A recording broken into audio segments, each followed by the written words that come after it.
Dalam Bapa dan Putra dan Roh Kudus. Amin. Allah Bapa di surga, kami mengucap syukur dan terima kasih bahwa kami harus melaksanakan kehendak-Mu apapun juga yang terjadi, apapun juga yang kami rasakan. Kehendak-Mu lah yang terjadi lewat sabda Putra-Mu Yesus Kristus. Taat kepada kehendak-Mu dan bertobat. Terpujilah nama-Mu kini dan sepanjang segala masa. Amin. Para saudaraku terkasih dalam Kristus, hari ini Yesus memberikan perumpamaan dan pernyataan kepada para pemimpin agama. Ada dua orang anak, yang satu diminta oleh bapaknya untuk pergi ke ladang.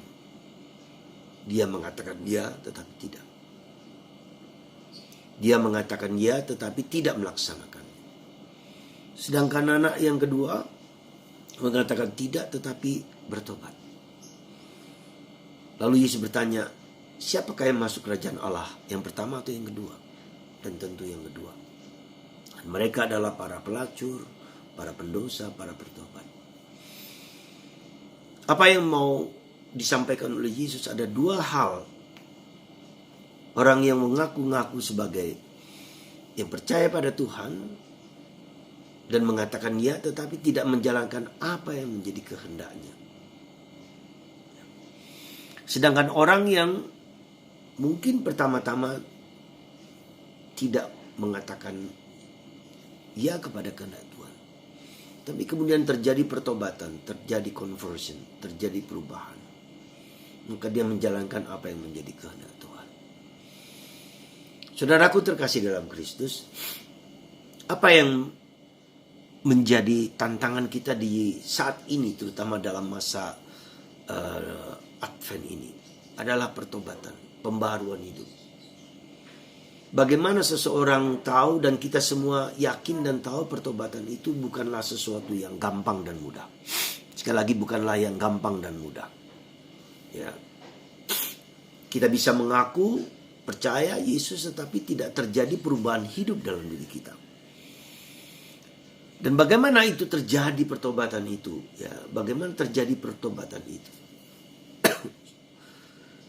Menurut saya, sekali lagi, saya tidak mau mengatakan bahwa bukan yang gampang, ya, bukan yang simpel, tetapi sungguh-sungguh luar biasa. Pertobatan tidak terjadi karena seringkali kita, ini ada dua sisi dalam kehidupan yang merupakan saling tarik-menarik. Pertama yang disebut dengan meditatio, ya. Dan meditatio itu adalah kita berpikir-pikir tentang Allah. Kita melihat bahwa Allah itu baik. Kita melihat, mengerti, memahami Allah itu baik.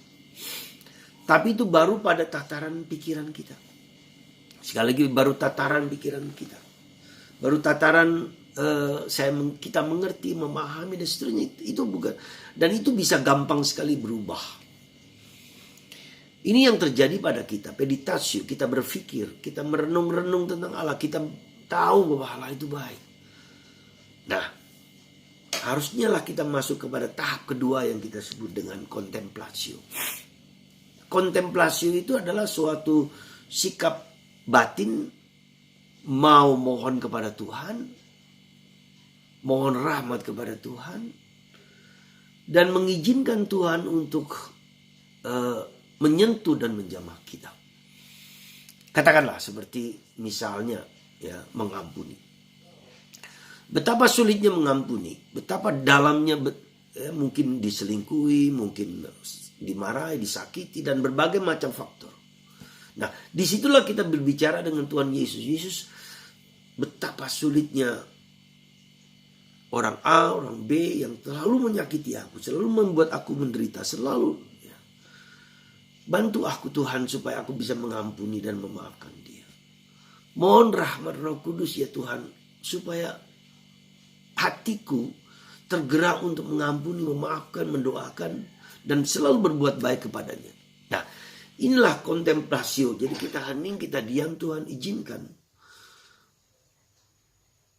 Engkau sendiri yang menggunakan aku untuk mengampuni dia.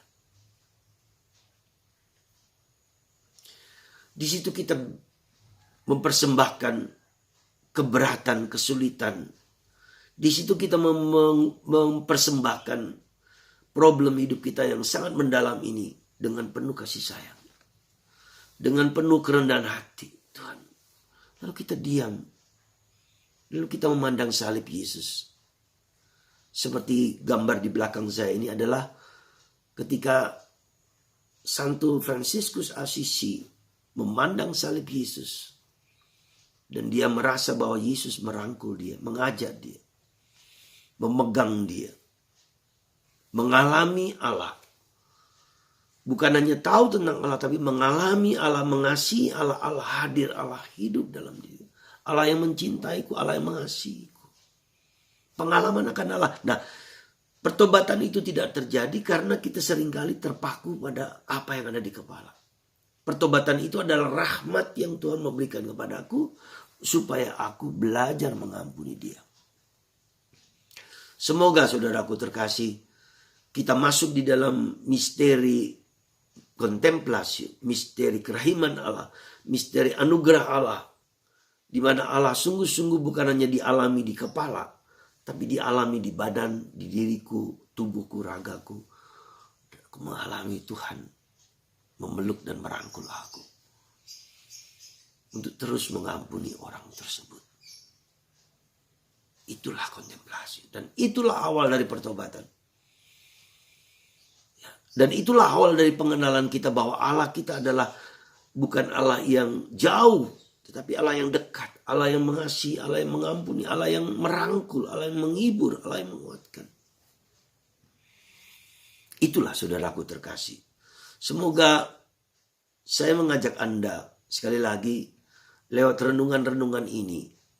Mari kita masuk di dalam misteri kontemplasi.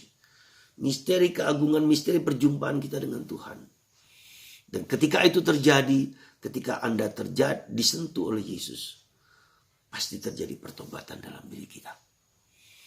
Dan itulah yang diajarkan oleh Santa Teresa dari Avila. Jadi dengan kata lain kita harus, kalau Anda langganan ruah, lihatlah tuntunan bagaimana membaca ruah itu. Ada doa hening, ada dialog, ada sharing, intimate conversation with Jesus. Dan itulah yang saya ingin ajak kepada Anda untuk memasuki lebih dalam supaya kita tidak cukup hanya di kepala, bukan tidak cukup hanya di mulut, tetapi di hati. Dalam pengalaman Tuhan menyembuhkan aku, Tuhan menguatkan aku, Tuhan memberikan rahmat kepadaku. Ya, itulah pengalaman kontemplasi. Ya, dan itulah pengalaman pertobatan. Dan itulah pengalaman pembaruan hidup. Dan itulah pengalaman bahwa Tuhan datang dan hadir bersamaku. Tuhan dekat padaku seperti kata Paulus. Tuhan dekat padaku seperti di mulutku, di pikiranku, di hatiku, di badanku, di ragaku. Semoga Anda dan saya dan kita semua hari ini mengalami pertobatan, pembaruan hidup. Seperti anak kedua yang mungkin merasa bahwa dia melukai hati Tuhan. Dan dia akhirnya ikut mengikuti taat kepada kehendak Tuhan. Pembaharuan internal itu, dialog internal, conversation, intimate conversation, dialog batin penuh kasih dengan Tuhan. Itulah saudara pengalaman berjumpa dengan Tuhan yang menobatkan hidup kita. Mari, Anda sudah mendengarkan meditasi, berpikir-pikir, saatnya Anda duduk diam, enjoy, dan memandang Yesus, memandang salib Yesus. Tuhan berbelas kasihan. Kita berjumpa dengan Yesus. Karena Yesus datang kepadaku, menghibur aku dan menguatkan aku. Termasuk menguatkan Anda semua. Tuhan berkati Anda semua dalam nama Bapa dan Putra dan Roh Kudus.